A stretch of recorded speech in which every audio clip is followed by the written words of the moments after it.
Well, hello there. Thank you for joining us on this live. And I'm not on my own today. I've got Mark Baber here with me, the Sony Manager.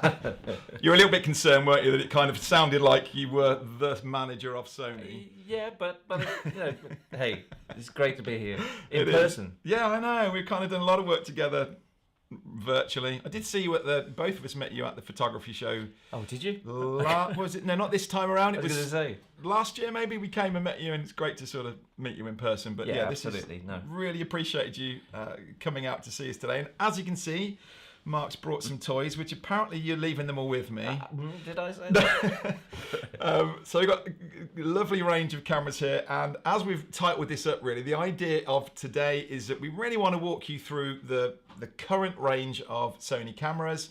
And I think, like, it's not Sony, it's every range of cameras or anything really, a range of cars or anything. It can be a little bit confusing, and I talk to people about the ZV-E10, for instance, and actually where does that fit in this whole line of cameras and things. So I think that's why I'm excited for this today. I think it'll be really good to have a chat into this and discuss it, and we would like this to be very much Q&A. So if you've got questions about the cameras and maybe where you should be going, where you should jump in, what's the difference between this and that, you know, Mark is the man to be able to help us out and answer all these things. So before we jump in, we've got people on. Good to see you from Norway, from Canada. Hey Sylvia, Yvette, good to see you. Can't wait to hear about this. What's best for use for playing live piano? Oh, that'll be an interesting one to come to. So Owen is also helping us today and keeping things going. So Owen, if you wouldn't mind just marking down a few of these that we'll come back to. We'll definitely want to jump into this. Minnesota, Toronto. It's a good kind of global audience. Yeah. So yeah, I think sitting here with my ZV-10, Carol, fantastic. Great to hear. Right, lovely. I'm getting distracted by all the comments and things over there. So Mark, I think it'd be really good. I know you've got some slides and things here to just help us to visually put this in place, really, and see where things fit. Do you want to just run us through? Yeah, no. Look, thanks for the opportunity to be here today as well, and to see your setup. It's fantastic. So I've taken all those ideas that you've got, the lighting, the colour of the walls, you know, everything. So I'll be taking that back with me. People are going to be bothered actually that we've changed the room around again. I keep Owen keeps telling me sort of every 6 months the thing changes, but don't worry, this is just really a setup so that Mark and I can work here. No, we've got we haven't got the full range, but we've managed to bring here what I've thought, and being an Ecamm user, and I do webinars and so on as well, the kind of thing that I have been using, including some new kits. So we've got the new FX30 here. We've also got the new ZV-1F. As well as the traditional ZV-E10 and A7 IV and so on, and a selection of lenses. So that'll give the viewers here a good idea of where everything sits. But yes, I've got some slides, and here we go. This is just really an opportunity to give you all an idea of where everything sits. Now, some of you may be familiar with the range already, but not so long ago we brought out the A1, and the A1 is the kind of flagship of our range that does everything. So everything we cover today is pretty much one product that does everything that we cover. And of course, there's a premium price to that. Yeah, I was going to say, who would be using this then typically? Well, the kind of person that, or people or community that would be using this is used for sports, wildlife, paparazzi, commercial, press, you know, real high-end stuff. It has a stack layered sensor. It's 50 million pixels. Wow. Shoots 30 frames per second. Really? You know, so it's got the best autofocus system technology that we've got in our range. And you know, when you think about speed and resolution, you know, together, it's incredible that it can output, you know, those the amount of frames in such a quick time. Without any blackout. So you literally just keep shooting until the card fills out. So it doesn't slow down. It just keeps going. But what that's done is it's taken the best bits of technology, and we've kind of given, you know, dropped it into other bodies, other ranges. So you then got the A9 II. Now, if you're a sports photographer and you are, or a content creator in terms of sport, then, you know, and you don't want the high resolution, then the A9 II is the one for you. And the Okay. A9 used to people used to think that it used to sit at the top of the rest of the range. Well, actually, it's the top of the range in terms of speed. Okay. So if you look at sports, wildlife, wedding, and so on, and then the R series, so the A7R, R5, we just released that last week. brand new. Unfortunately, couldn't get it here. Never mind. But this is new technology, which again we probably have to do another session on that, where we're using artificial intelligence to learn as you're using the camera. It's incredible, and so I saw in some of the reviews and things on it, or it was in the talk that Sony did when they're releasing this, and it's showing how it can, if you walk behind somebody else, the AI is going, no, keep tracking that person rather than get distracted and things. And you're absolutely right, and I used it last week for a limited time, and I couldn't believe how it stuck. It just, I mean, the rest of the range is excellent anyway, but this has taken it to another level. So which is always the case, isn't it? And then that will filter down, won't it? In the new versions of the ZV-10s and things, I'm sure it will all start to get hold of this technology that's coming from the top. It's a good question, because actually, when you look at the rest of the range, that's exactly what's happened with certainly the eye autofocus and functionality in video. But we'll come on to that a bit later, because it's come straight down from the top of these. There's a similarity between maybe the lower mid range to compare it to the high end. Within the resolution category, we've then got the R4 and the R3, and these have very different sensors. One's 60 million, the other is 42 million. Again, huge resolution, but the main thing in common here, the main message is really high resolution cameras. Yeah. But we're starting now to see video playing quite an important part of this range. And during lockdown, the one camera I used a lot of in terms of two things. One, the files that were coming out, so skin tones, that kind of stuff, trying to get a more natural look, was also the autofocus and the eye autofocus. And when we talked about similarity there's a huge similarity in terms of the A7R4 eye autofocus and actually the ZV-10. So what I'm saying there is, if you've got a ZV-10 and you're thinking about getting a ZV-10, it's incredible value for money for the technology you get in a smaller, lightweight, camera, without having to pay maybe the higher premium price. I think this is, and I know probably for a lot of the folk watching, these top-end cameras are out of their reach. It's not, but I think it really does set the scene, doesn't it? To go, the ZV-10 isn't the top of the range. There's all of this, big brothers that are in here really that actually this is coming down from, and I think we've lost the light again. I think it's a bit like car manufacturers, it's to know that there's these higher models up there in the range that you go, okay, I'm not jumping in at the top of this, is not at the top of the performance of what the manufacturer can do, but they've got these bigger ones that all of this is trickling down from.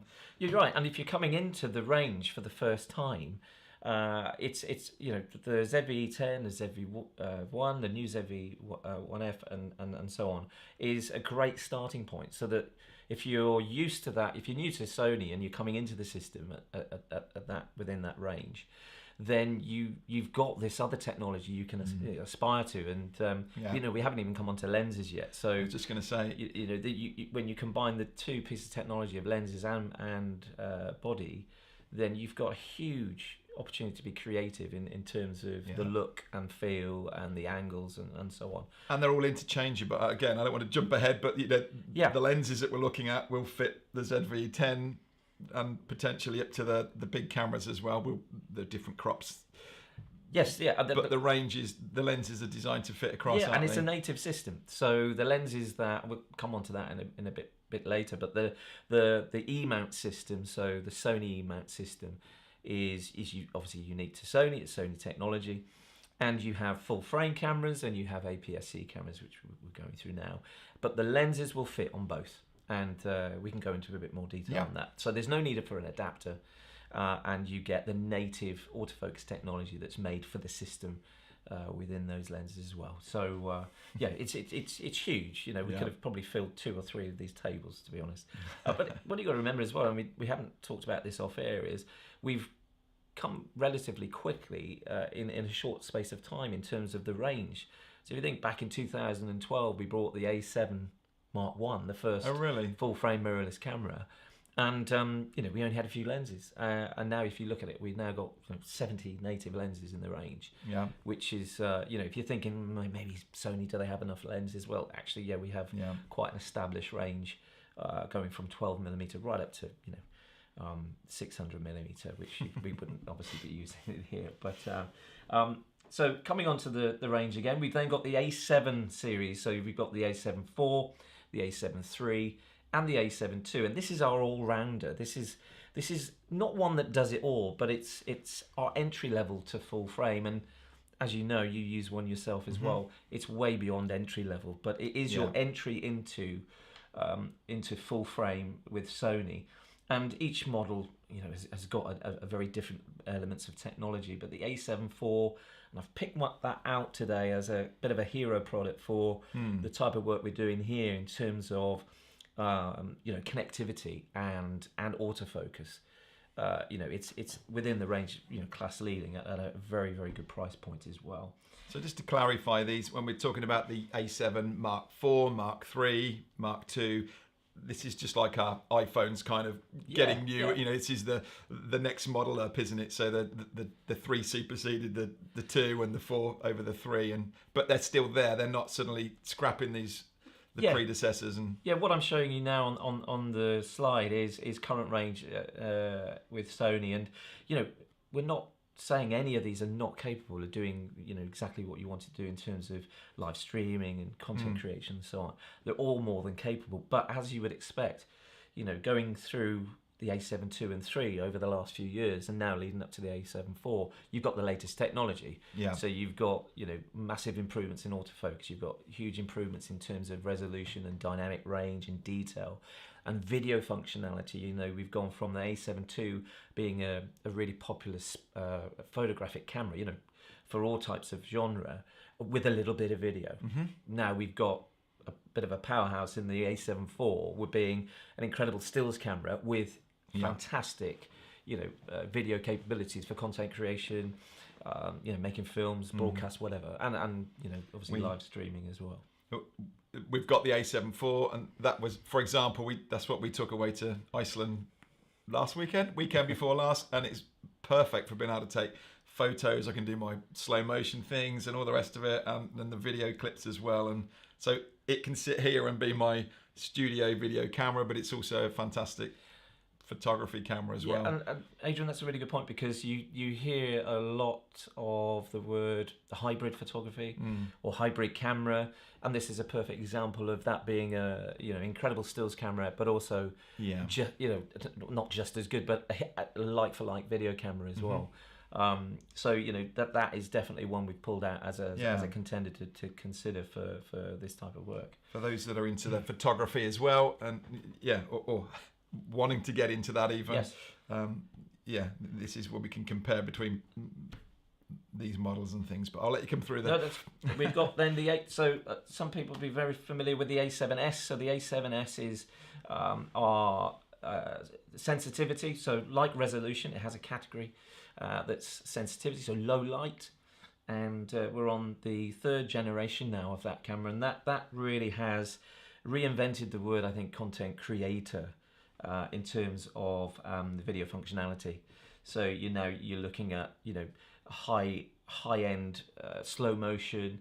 You're looking at having the picture profiles from our cinema line coming into the camera. So we've bridged that gap between the cinema line cameras.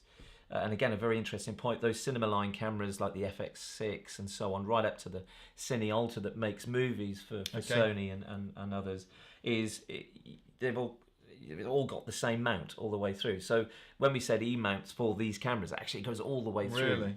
And including the new PTZ camera, the Pan Tilt and Zoom FR7 that we released a few months ago, those lenses here can fit on that as well. I appreciate it. So this is a great story, actually, thinking, I'll stick to this and move on to something else in the future. Actually, you can grow with the system all the way through. But the A7S III is our video-centric camera in a traditional central viewfinder model. And not forgetting the A7C. So the A7C, if I just pull that one up See here. right there at the front. Some people might have seen this before, but the A7C is basically an A7 III, but in a retro style body.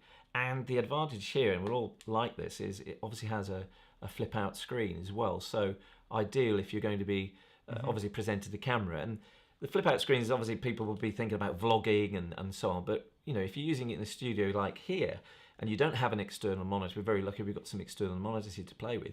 But if you're worrying about is my face in focus, you know, is it tracking me? Then you're going to obviously see at the back of the screen, you know, where you've set the camera up, so you don't actually have to worry whether it's in focus or not. You stay within the parameters that you set, and of course that's something that's relatively new to Sony. We haven't actually had this. That's it's not dissimilar in body size, there is it, to this?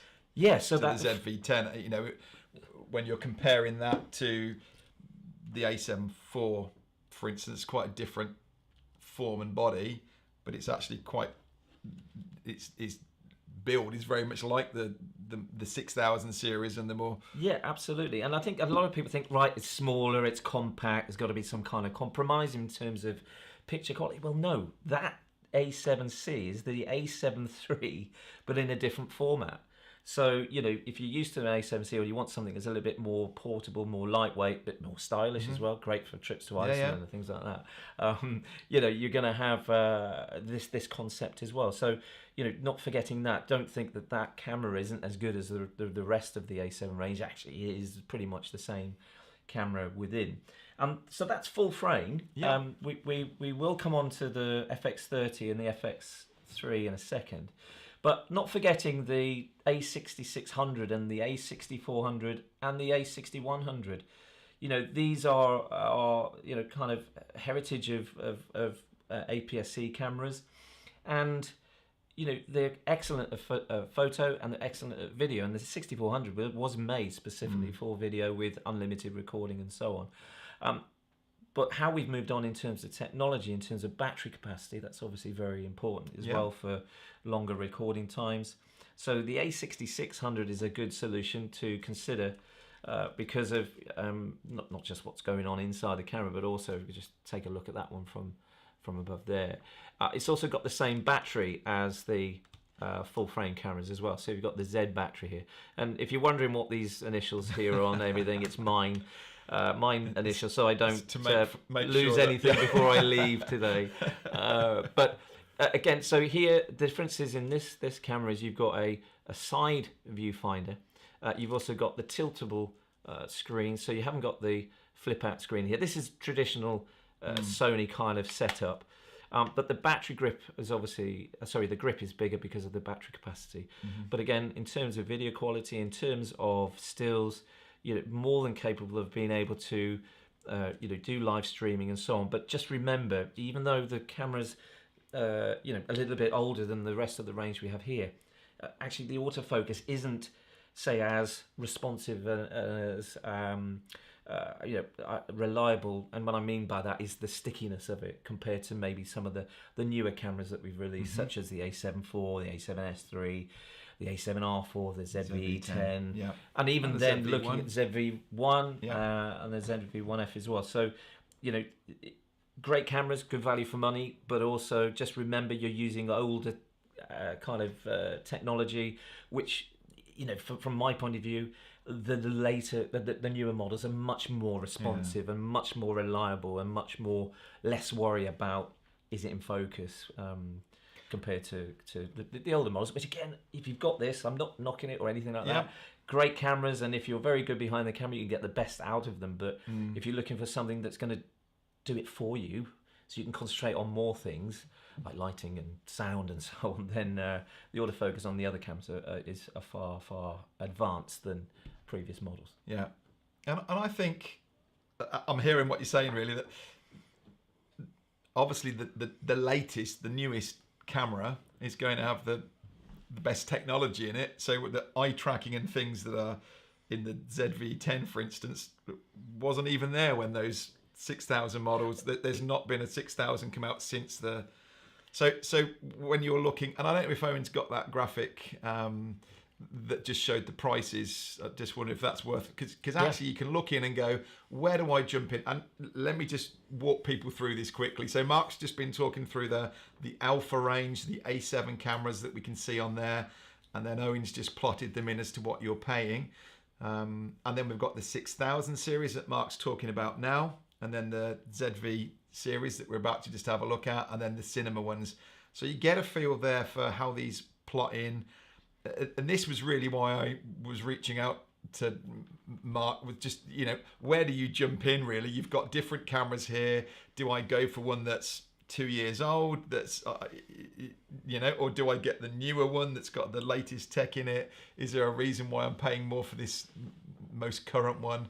And I think that'd be quite interesting. I'd be interested to hear from folk as well as to what they're on. But do you want to just so finish up? So the finishing off the APS-C range is the ZV E10, and like we covered already, you've got the flip-out screen. You've got you haven't got the double capacity battery, so if we just show that one again up there, you haven't got the double capacity battery, but you do have this flip-out screen. You've also got an internal mic, which actually isn't bad at all. So if you are looking to add a microphone, you can. You've got the multi. I can't remember what it's called now, but you've got the hot shoe here that you can use our microphones. So for example, we've got some small shotgun mics, we've got wireless microphones. So when you connect it, it makes the handshake, so you don't have to use any any cables or anything like that. So no 3.5 jacks and so on. It makes the handshake. The Bluetooth works, for example, on a wireless mic. These kind of mics, then you just slot straight on. So you get a windshield mic as well. This is a mini shotgun mic. We've got lots of functionality here in terms of how you can adjust the sound, especially if you're inside or outside, and so on. And the connector here, I won't take this off because I'll probably end up breaking it. But when you make the connection to the hot shoe, you then have instant access to the camera, and that's only on the newer cameras that have the functionality with this.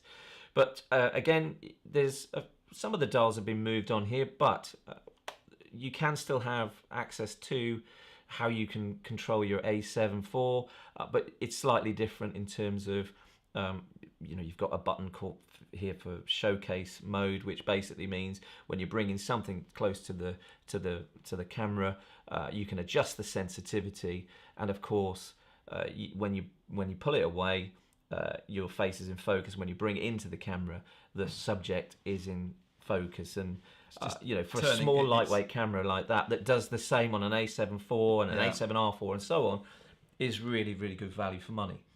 And then we come on to the ZV-1 and the ZV-1F. In terms of... Spotted already, someone in here has listed and said they've got the ZV-1 and love it, which is great. Oh yeah, I mean, do you know what? When it came out, lots of focus on vlogging and things like that, but more than capable of being able to produce high quality, studio-like performance in terms of autofocus. Yeah. It's this one here. Should just point out as well that the front camera we're using for all of this at the minute is the ZV-10, and the camera that we're using overhead when Mark's popping things up is the ZV-1. So, beautiful colours coming through it, really great quality. Yeah. Yep, so again, functionality, very similar, ZV-1 and the new ZV-1F in terms of your flip-out screen. You've got your 3-capsule microphone. You don't have that multi-interface hot shoe on the ZV-1F, so it's a cold shoe, so you could actually use other third-party gear as well. Let me just bring that up to you here. So this is the new camera. The brand new one, yeah? Yeah. So we have stripped some functionality back, and this is a purely vlogging. You can use it for gaming, you can use it obviously for streaming and so on. It has a fixed wider lens now than compared to the ZV-1. This is a fixed 20mm. It is a Zeiss and Sony collaboration, which we'll come onto a bit later in terms of the lenses. So you do have a wider angle of view. You have a nice grip actually here, which doesn't feel like you're going to slip off in your hand, but of course if you've got this mounted on a tripod, you don't need to worry about that. And you have these function buttons where you can move from stills to video to slow-mo, for example, or you've got the showcase mode.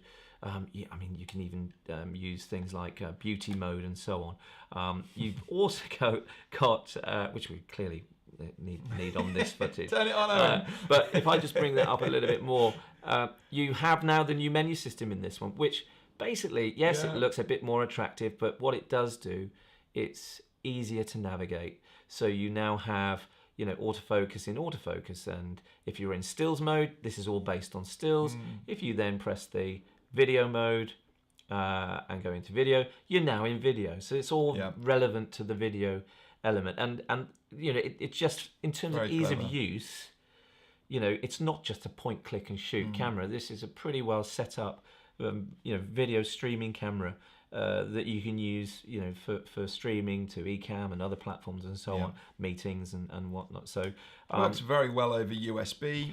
Again, so this is another thing. The cameras that I've selected here are they have the functionality of USB streaming, and my A7 IV now, and again, I'm very lucky to work for Sony. I've got this gear, although I have to give it back and again. Is my go-to camera in my shed where I do a lot of stuff with the camera and streaming. Literally USB-C in, and we were talking about this offline earlier. The quality in terms of difference between maybe having a third-party video card, HDMI, and then connecting that in, there's pretty much not much difference at all. And you can USB, dependent again on your bandwidth and your capabilities in terms of hardware, you can USB stream 4K 15 frames a second, excellent quality HD 1080p and 720 as well. So, but it literally, I mean, you switch it on, it's in, and even if you've got it set up, and you know, if I've got to go to a meeting, I've got to rush in, I switch it on. I've turned off the do you want to connect it to USB, strip all that back, so literally you switch it on, it knows it's on USB, and I can go live or whatever very quick. And again, on the fly as well, if you're not using it in the studio, you can do that. But again, ZV-10, slightly different operation, but the FX30, the A7R5, all the newer cameras that we've had out recently, and the new ZV camera will have that ability to connect working off USB, which I think is a really good move forward in terms of connectivity. I think, Owen, we ran some tests recently, didn't we? We went with the ZV-1, ZV-10, and the A7 IV, just to compare actually USB, because people were asking, and we go, actually, we haven't done a proper review on this, so let's do it. And you could see a difference in the HDMI versus USB on the lower models, but we put the A7 IV on, you couldn't see a difference between. I was blown away that the HDMI or the USB was equally as good a quality as the HDMI. So I do love this little camera. And then that brings us on to the cinema line. So this now, the cinema line FX3 and FX30 bridges that gap between cinema line and alpha, and you still get the same kind of operability as an alpha camera, but you now have these video setup cameras. So it's video first, stills second, if you're actually going to use this for stills. And in terms of the FX30 versus the FX3, the functionality in stills has some of the functionality been removed. So you know, if you're looking, so we're full frame in the we're full frame on the FX3, and then we're APS-C in the FX30 or Super 35 as we traditionally call it. You look at the camera. I don't know if you can pull that on the monitor, Owen, but if you look at it, it doesn't look like an alpha camera. It's more in line with the cinema line, although the cinema line is very different in terms of size and dimensions. But you have full operational video control. So from the, you know, whether it's the switch here, which is on and off, you've got all the different rigging. So you've got the holes here that you can rig up, I do like this. You know, to different broadcast hardware. You've got things like full-size HDMI. You've also got USB-C charging as well as data transfer. You've obviously got the traditional mic and headphone jack as well. And a fan back there as well. Yeah, so you have, on these cameras now, including the A7S III, you have a new heat dispersion unit that basically kind of pushes out the air away from the middle of the camera. So what it's basically doing is it's giving you additional recording time. Yeah. And you know, if you look because that is built primarily for making video, isn't it? And I think that's probably with some of these others, it's when you're recording as well, you don't necessarily hear the fan noise. So you know, in terms of, you know, it's made. It's not just fit for purpose. It's been made with this technology in mind for video and content creators. And we haven't even talked about the files, you know, within the cameras as well. So the S-Cinetone profile, which we've kind of talked very briefly about, is something that you find on the more higher end cinema line, and you've got this opportunity then to color match. Yeah. So if you're not just using it in a studio, or you're just using it in the studio, but you're also now, instead of using it for stills, you're using it for content creation, then you might have one of these or another cinema line, or complementing either. There's less editing time basically for your workflow to try and match the colors. So that's really important from that point of view. But in terms of autofocus, focus breathing, focus map, where you're measuring, you know, the depth of field, the near, the far, and the mid ground. You've got all this functionality that most you know, video related users will be used to. Yeah, and I really like that when you put these. Thank you, Owen. So this would be the A7 IV. So these would be very close rivals, really. This is what we've got as very much a photographer's camera.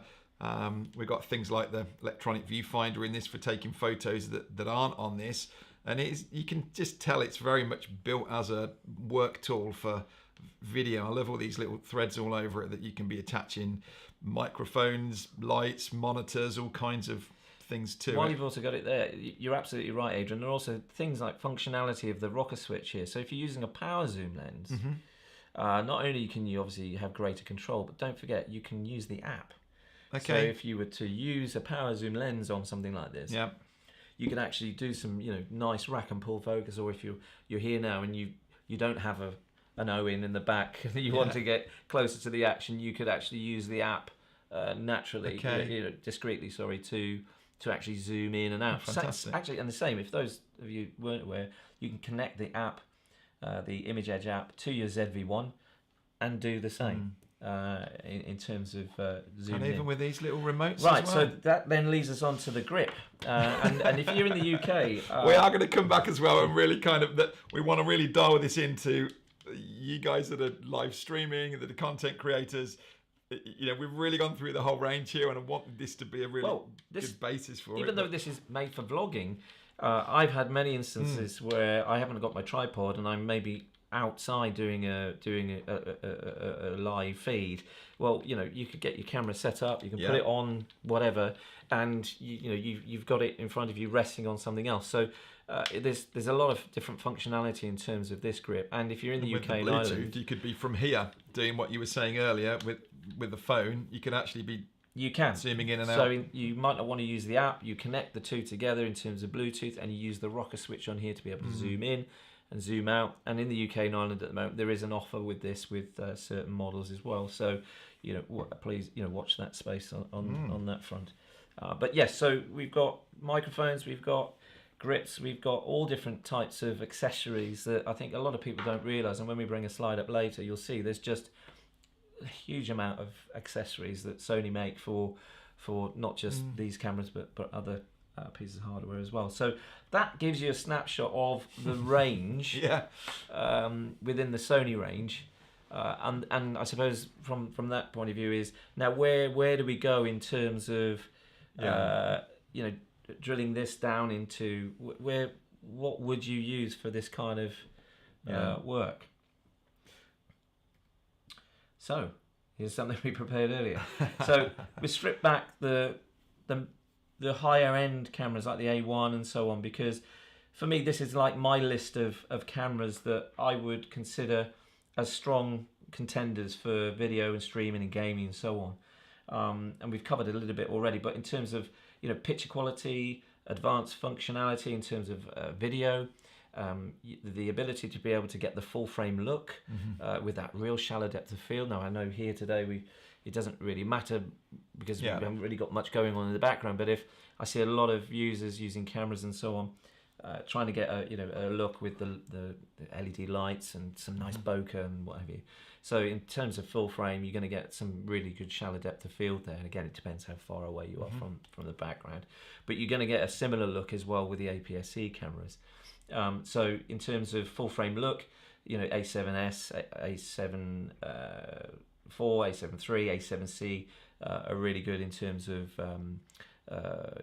getting that full frame look. And these cameras as well have fantastic autofocus. So in terms of locking on the eye, even if you're wearing glasses, it's not like older DSLRs focusing on the rim of the glasses and so on, or older technology. So if you're having to run from your desk and back to the camera, am I in focus? And rest assured that the newer technology really does set your camera up well, and you can zone around your face on the back of the screen, and that green box will just as long as you got it in continuous, and you flick to your eye when it catches it. Amazing. Like you mentioned earlier with these flip out, you've got this is kind of what you're looking at from the other side, and we're looking over there and we can see the flipped out screen, and it's really reassuring to just see that there's a little box on my eye. And not only that as well, something we haven't mentioned on the ZV-10 and some of the newer cameras, you also have a tally light and also a red indication around the frame of your recording that you are recording. Yes. And how many people are watching that they've recorded and not actually recorded? So it's just those little tweaks that have been made that really gives you more confidence that your camera's set up. And the reason why I've put the A6000 series is these cameras can do that. There's no worry about it, but they don't have those additional features. Yeah. Whereas you're going to have because to it wasn't available when that came out. Yeah, rely on traditional, older methods. And I mean, you do have the ability with the A6600, where you can just see on here, where you can bring up the back of the screen. But again, some of it is actually just obscured from the back. But we've found, and the 6400, I know Owen actually likes that you're looking just above your screen rather than to the side of it, and so it's not a negative. No, not at all. But it is if you wanted to stick a microphone on top, or. Yes, and in terms of battery life as well, so the Z battery is double the capacity. Okay. In terms of sensor capabilities, science tells you that in terms of dynamic range and the amount of light you let in, it's going to be potentially less noisy. It depends on the conditions, but less noisier in terms of getting down to lower ISOs. It's just the way the technology is built. The advantages, of course, over full frame is it's lighter, it's smaller. Yeah. And we have quite often get asked by people, what's a good travel setup, or I'm going to a conference, or I'm going to take something away with me. What should I take? And I mean, I'm saying you don't need to take anything less than if you've got a ZV-10 or something. You don't. They're so small and portable. Yeah, and you don't necessarily need to. I'll have to check your coat later, but your bag doesn't. You don't need to have a bag. You could just use your coat if you haven't got a bag. But again, as they get smaller, you obviously remove the inbuilt stabilization. And when you mix that with optical image stabilization, of course, if you're on location, that helps massively to be able to stabilize the lenses. Yeah. We do, however, though, have active stabilization, which is electronic correction with a slight crop in Works post. Very well. So you can try and get gimbal-like images. But the fact is, because the technology isn't capable of having inbuilt stabilization, then you do have the option for active. So going through this, there's some pluses and minuses for all of the category we've got here. And ultimately, that's led by price, isn't it? It's how much do you want to spend? There's always going to be something extra in that next model up. It's trying to go, where do we need to jump in, or where do we? You look at something that's £700 and something that's $2,000. Do I need that? Maybe that's built for more of a pro or someone who's out in the field doing stuff. If we're talk in a minute more, particularly like this, we're sitting in front of a desk.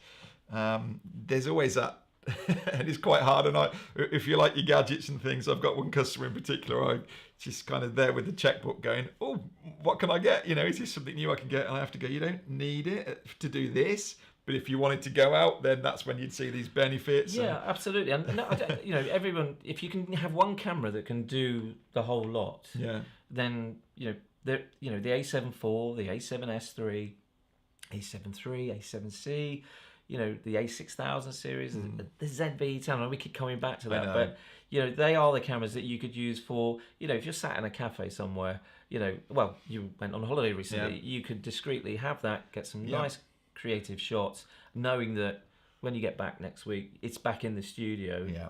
And the quality of this, I was actually taken back by, because the setup you got here is beyond what I know. It's a very good camera, and I've used it before, but it's excellent setup. And I think without telling people that this is a ZV-E10, I think the assumption would be that they're using a really expensive camera. Absolutely. And actually, you're not. So no, I love that. And I technology. Always kind of feel like we're cheating almost, that you can get this very studio professional look, that you see these huge cameras that are there in the studios, and I kind of go, I could kind of match that with this little thing here, and it's I love it. It feels like we've found something here that just and I think there's a lot of people in the content creation community out globally that have certain settings for their camera, like you do yourselves, and people want to get that same look and recommendation. I think that the fact is, even trying to get a look of an older camera, or maybe another branded camera, you can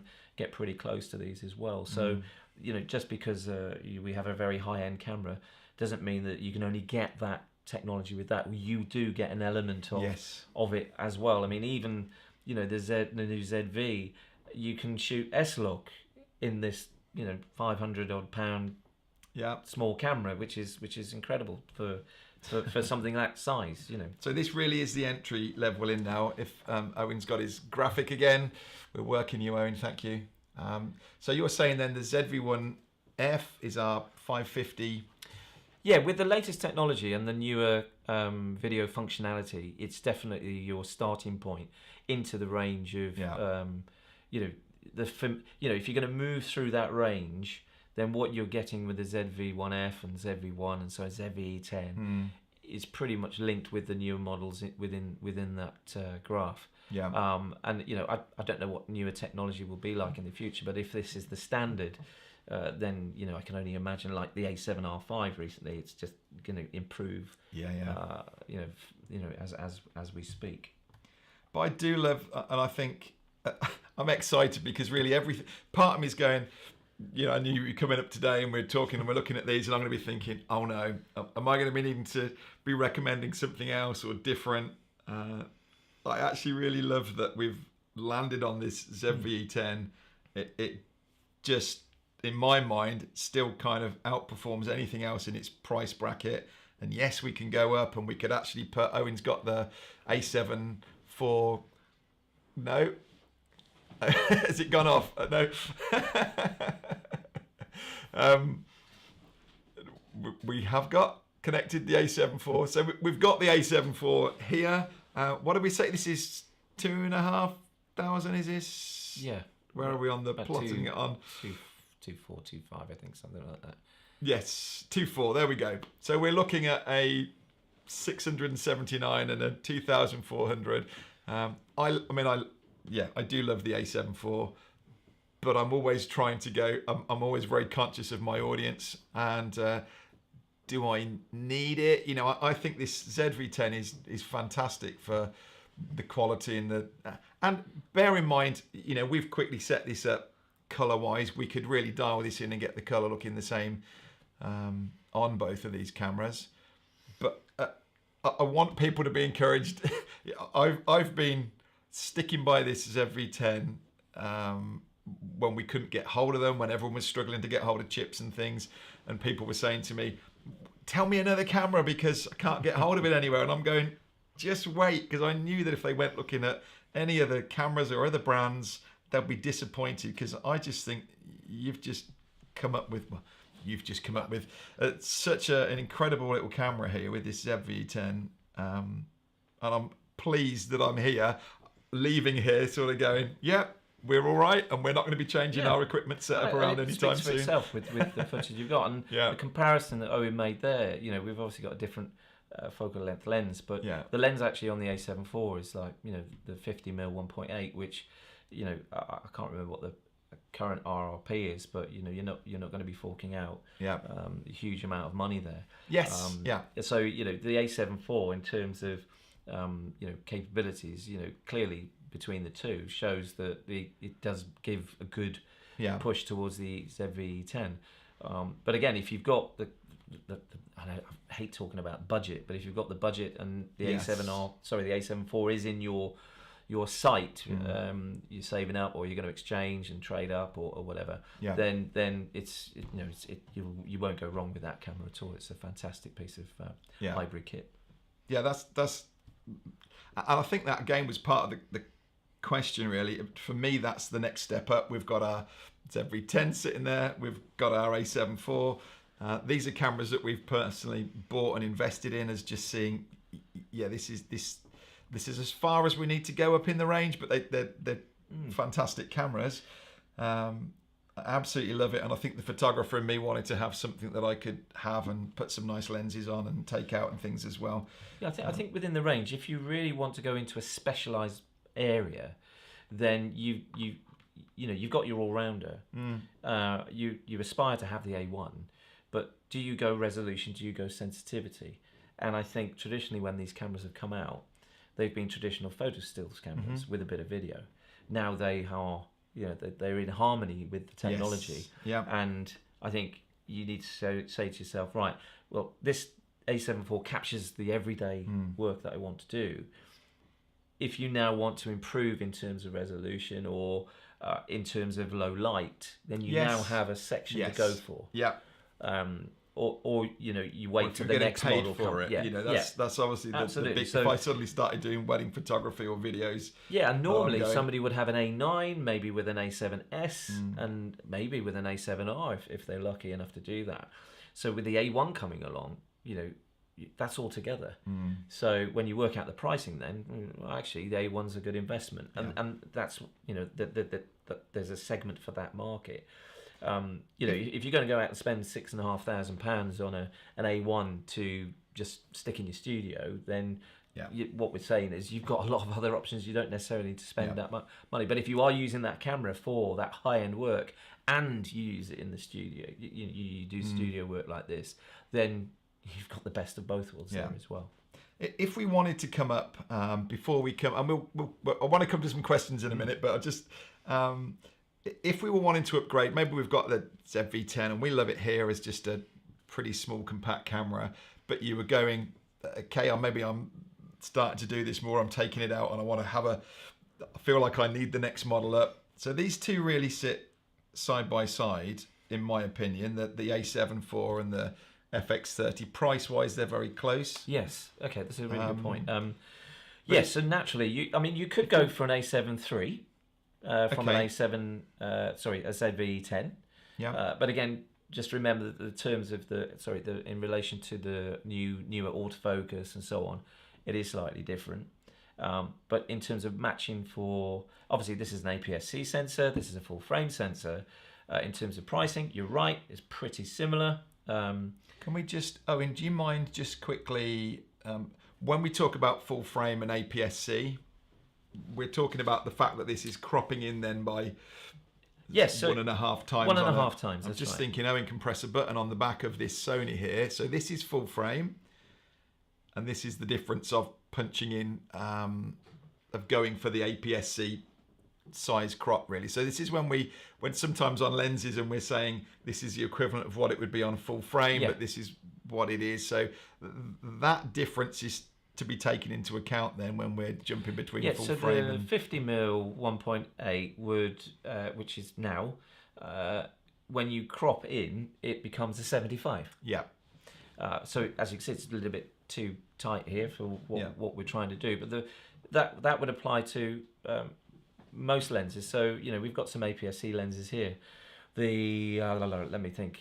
We've got the 11mm there, so or the 10 to 20 power zoom. You put that on, even though that's made for APS-C and it's the same mount, when you put that on a full frame camera, it will automatically detect, this is an APS-C lens, so I need to crop. Do what that's so just done. Yes, it will crop, and that will make it a 15 to 30 mil lens. But size and weight and cost would be a lot different. It always works better when you've got a higher resolution camera. So if there's any wildlife photographers or videographers watching this, or and sports, then if you've got a 33 million pixel camera and you then like the A7 IV, and then you crop in, then you do lose resolution, but it'll go down to something like, I can't remember if it's 16 or 18. So you've still got enough data there on the sensor that is more than capable. You do that on a 60 million pixel sensor like A7R4 or 5, then you're going down to 26, 28, which actually is more than some of the cameras we've got here. But so you also gain autofocus coverage. You get more coverage over the sensor than you would do in full frame. Right. So keep that in mind as well. Probably not so much here that we're concentrating on the focusing in the corner of the frame here, but there may be some kind of video or photo genre that somebody's using that actually it's essential that if something's coming in, that it needs to be picked up very right at the edge of the frame. So sorry, I interrupted you with saying about I'm just conscious of talking about full frame and APS-C, but so this is the cinema line then, really. That's the FX3 is the full frame, and you can see they're pretty much identical bodies here. So this is the FX30 that's got a lot of people excited because, and it's just coming out at the minute, isn't it? It gives us this and I'm very keen on this. Sorry, Rachel, but this is this is high on my wish list, really. And I think if it's sitting here in a studio setup like this, or I don't want to take it out and take photos of wildlife or anything. It's if it's in situ and you're using it for this, then I mean we did some testing earlier and you saw the difference in quality. Yeah, we could punch it over actually if Owen doesn't mind. Different league. It's I can pass this over in terms of skin tone, in terms of low light, in terms of resolution as well. So yes, it's more than a considerable option. Even though it's made for video content creation, you've got the USB streaming element with it, and again you could connect a third-party video adapter as well, and have some class-leading imagery from it. So if we were upgrading from the ZV, if anybody wanted to know what in the range is the next one up, really, if we were staying here like this, not taking photos, do you think the FX30 would be better than the A7 IV? Ooh, that was the next sort of putting me on the spot there. So we're full frame in this one. Yeah, I mean, each is fit for purpose within its category. So it's not that we're compromising because we want some photo stuff in this one. No, if you forget that if the FX30 was never arrived, then your next step would be the FX3. Yes, which is a big jump. Which from the chart it is a big jump, but in terms of performance and so on, video related, then the jump is worth what you get.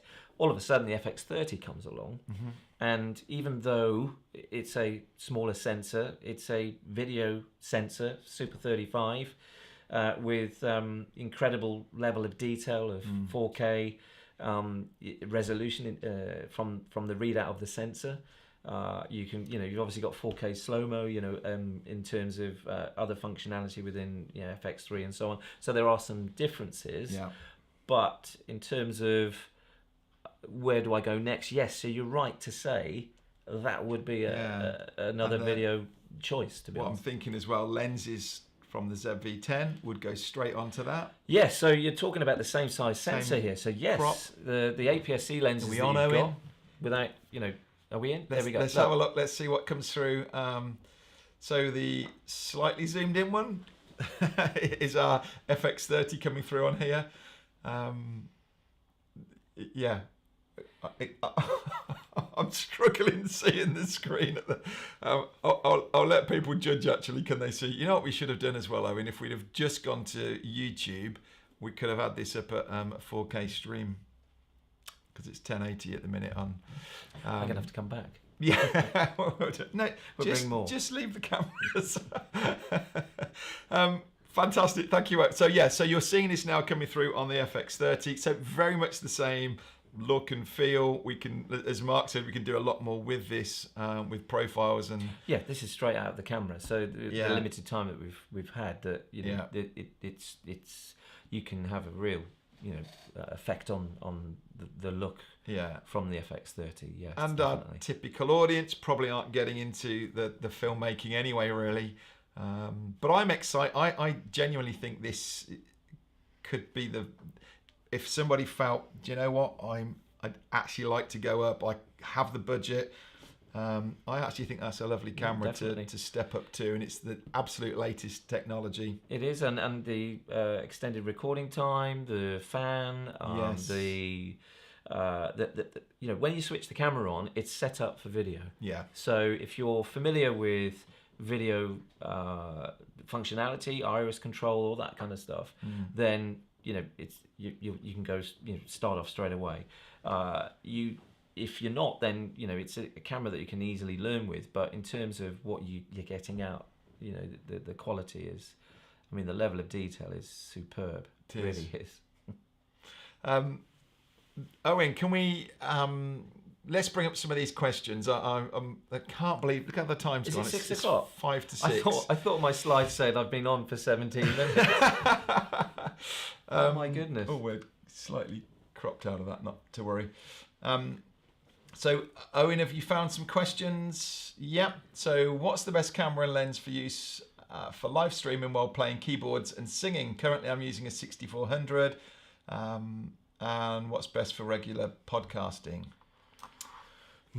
Well, again, the 6400 is a good camera to be using. Say, don't think, Yvette, I don't want you to think, oh no, I'm on the wrong camera, I need to upgrade to something. Perfectly a good camera there for doing that. However, if you're now looking in the market, you're looking for something that maybe you didn't know about that we've covered today, then your next level would be FX30 or even try the ZV E10. Again, don't think that you're getting a smaller camera. There's a compromise on quality. By far, it's way ahead in terms of newer technology over the 6400.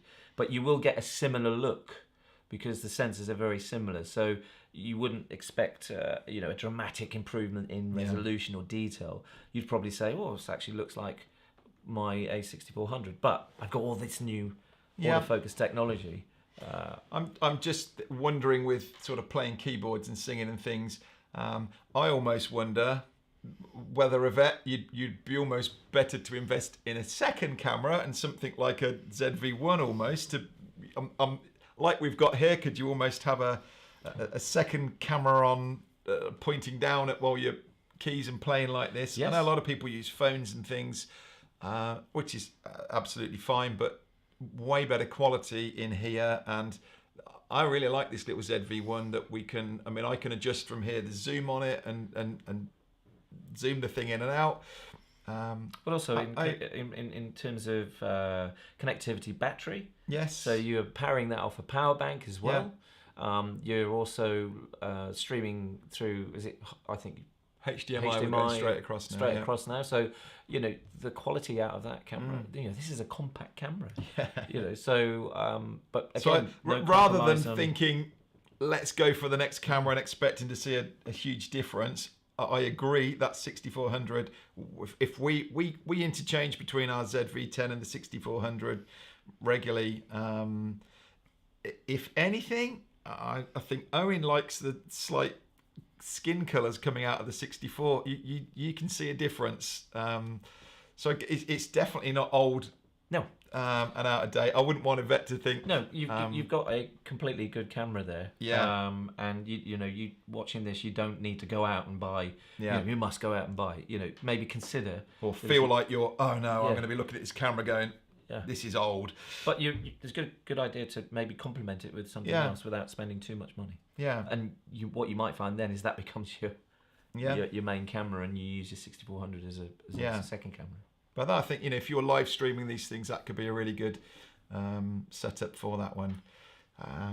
So what's our next one? Kerwin says, with running on USB mode, would you still need a capture card? Would there be a difference in quality?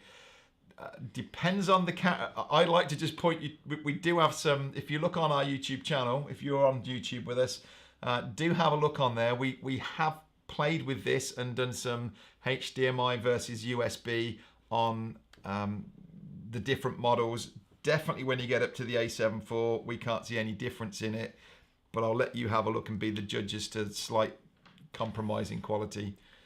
Yeah, I I was so impressed when I first got my hands on the A7 IV and used the USB streaming compared to maybe the earlier connectivity we had with the ZV-1, which was very much done via the app. Yep. There's no app, it's cable straight in, and the quality was excellent. Yeah. And again, if you're putting it through something like Ecamm, where I think you can then change, the quality within that. Yeah. Actually, you can match the frame rate and get some amazing video out of it. Definitely.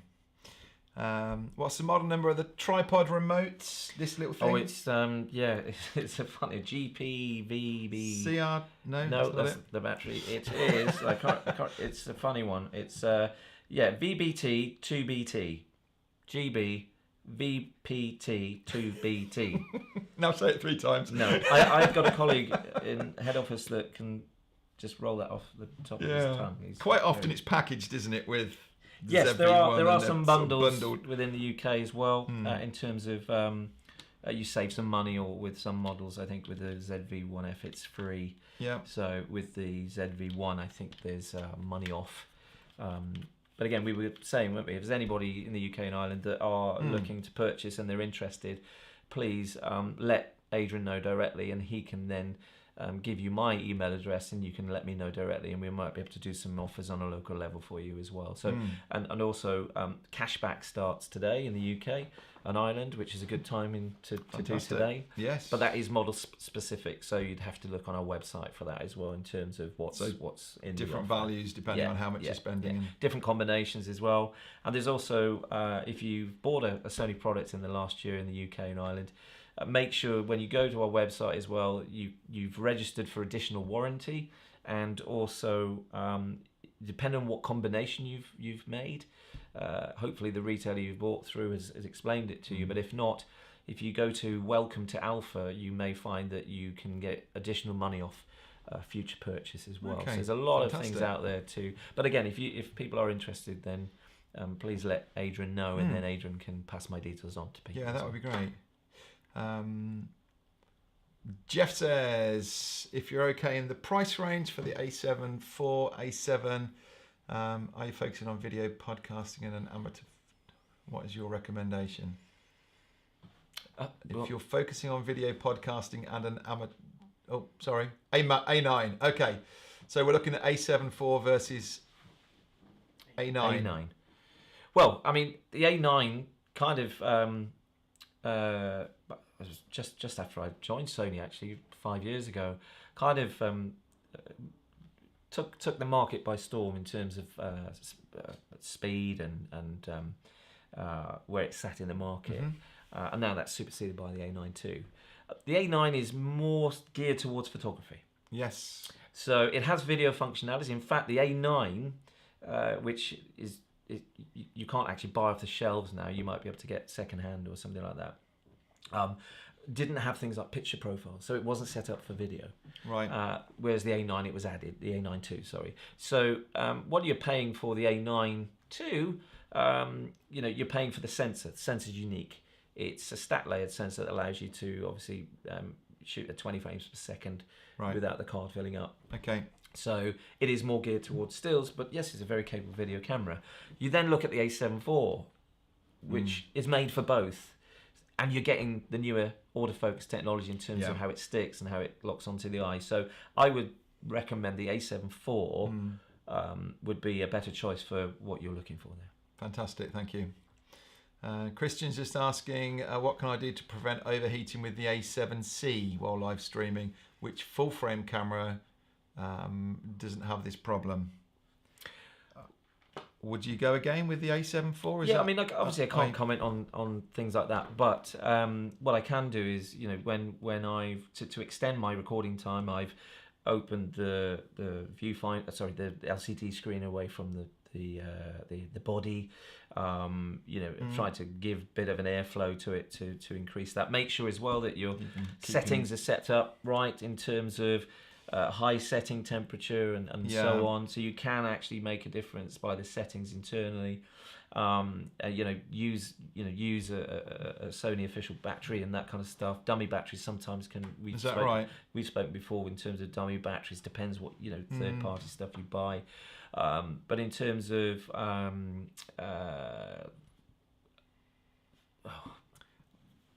I've forgotten the question now. Overheating, really, and full frame. Well, I was going to say, does it need to be full frame? Because the FX... What you would get next then, yes. So you think about the A7S III has a heat dispersion mode that allows you to extend your recording time by pushing out that air and also using technology within it to reduce any kind of overheating or stuff like that. Then you look at the body, you can see the fan. Yeah. You can see the grill here where the air distribution is made. So again, this is made for that. So it's fan and vent.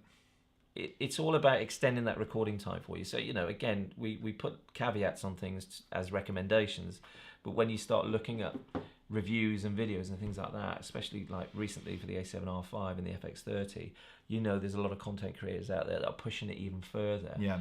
So have a look at those as well if it's the case. But do look at the Sony recommendations, because we obviously put that on to help you get the best out of the camera. But you may not necessarily need to go full frame. You could go APS-C as well with the FX30. Robin's just asking, how about hybrid events in large conference rooms? Would you be going with the FX30? Is this if this is a kind of professional setup I've been telling people to get these, but to be running it for a long time maybe, and in that 4K setup. Yeah, the newer models have been obviously redesigned to accommodate longer recording time. So I would be looking at probably not even recording, in fairness, are they? If these are being streamed, and if it's been streaming, then obviously battery. The newer technology in the last couple of years now has had power on. So obviously that's going to heat the camera up somehow if you're recording for a long time. So I would then consider A7S III, A7 IV, FX3, FX30. Those cameras that are set up for extended recording time. Yeah. A6000 good for? Is the A6000 good for beginners? Oh, absolutely. A6000 has been superseded by the A6100. This is a great entry level in terms of you're getting 11 frames per second autofocus. You're getting really good resolution from a 24 million pixel sensor. You've got the variety of lenses, the APS-C lenses and so on. So and you can punch it into video as well. So you won't necessarily have the USB streaming because that's a newer piece of technology. Yes. But again, via a micro HDMI to full size through a video card, you're still able to produce. You can stream with additional hardware. Yeah. So and what we haven't really touched on, we're not going to have time to go into lenses, unfortunately. But I love that you get a lens now for your 6000, your ZV-10, whatever it be. As a photographer, I always was taught years ago, invest in lenses, because your bodies will change. You can upgrade to the latest one, but your lenses will stay with you for a long time. These will just keep interchanging between. There might be a ZV-11 or 12 or 13 or whatever. The lenses. There's no reason. There's less reason that they're going to upgrade. Yeah. And the great thing about that is you don't need an adapter between the two pieces of technology. So whether you've got a full frame or an APS-C camera, then all the lenses that we produce will fit. Yeah. And you get the native autofocus and response time. And you can go from 12mm wide full frame, 11mm or 10mm in terms of APS-C, right up to 600mm. Yeah. And you can grow within the system. So I think we said earlier, don't think Sony have only got a few lenses.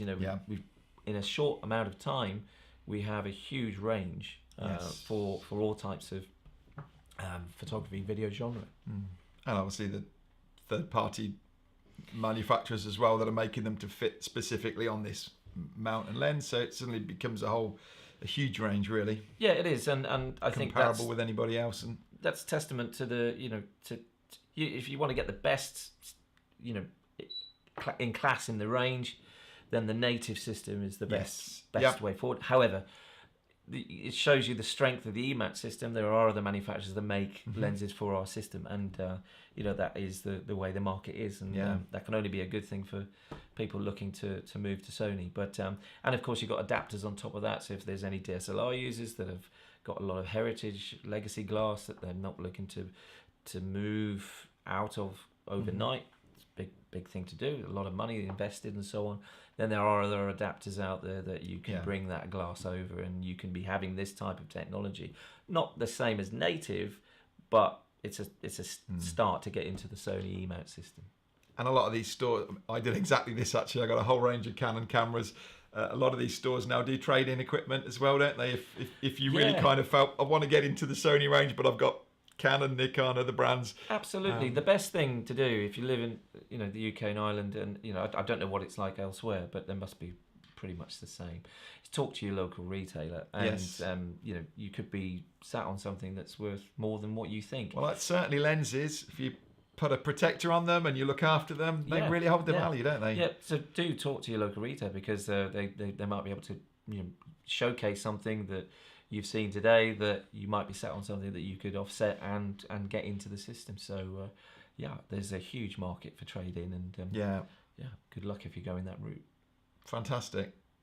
I just want to point out that we're wrapping this up now, and before I thank Mark and we bring this to an end, I'm really conscious that Mark's come out here, manager from Sony, brought all this out for us, and it's just kind of, for me, reminded me that we're only here because of YouTube. And we've been talking this last week in a run-up. We're about to open up our YouTube Academy, and I feel very mindful that I feel very privileged, really, to be in a position that Mark even knows who I am, and we get to do this kind of thing. And it wouldn't be the case if we weren't on YouTube and we didn't have a channel that was really, people were seeing us as an authority and an influencer in a space. And I just want to encourage you, if you've been considering YouTube, or you're thinking, we did a live last Friday talking about this, really the benefits, and one of those was that it's given us a position of like a platform. It's given us an opportunity to be seen as an influencer. And if you're not already on YouTube, but this is relevant to you, and you can see that actually, I could be doing this, I could be actually getting out and having a YouTube channel, then please come and join us. We've got a link that I think Rachel will be popping up into the chat, and you can come and join us in YouTube. Actually, Owen's just, bless him, he's working away there. He's just typing out as we go a link. It's adriansalisbury.com, YouTube-Academy. There we go. Rachel's beat you to it, Owen. YouTube Academy. Do come and join us. We open the doors. Well, the doors are open now. We start on Monday, and we'll be teaching you how to get a channel up and running, and all the kinds of videos that you need to be making to get seen and found by your audience. So thank you, Owen. There's a link down there to this one. But Mark, thank you so much. Absolute pleasure. Thank you for the opportunity to talk to you and everyone that's watching as well, and everyone obviously will watch at a later stage. So and do that. Watching in the replay as well. Do come back to us. Let us know if you've got questions for Mark, or if you're looking in Mark's influences in the UK and Ireland.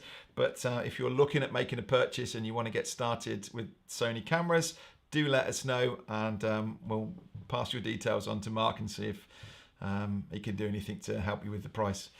But really appreciate that. Thank you so much. Thank you very much. We'll do this again. Yes, we will. Thank you very much. And thank you all for showing up. Hope you've enjoyed that and just giving you some clarity over this wonderful range of cameras that we are completely sold on. So hopefully that's helped you decide where to jump in and what's the right one for you. But reach out, let us know in the comments, and we appreciate you. So thank you so much. Thank you. Thank you.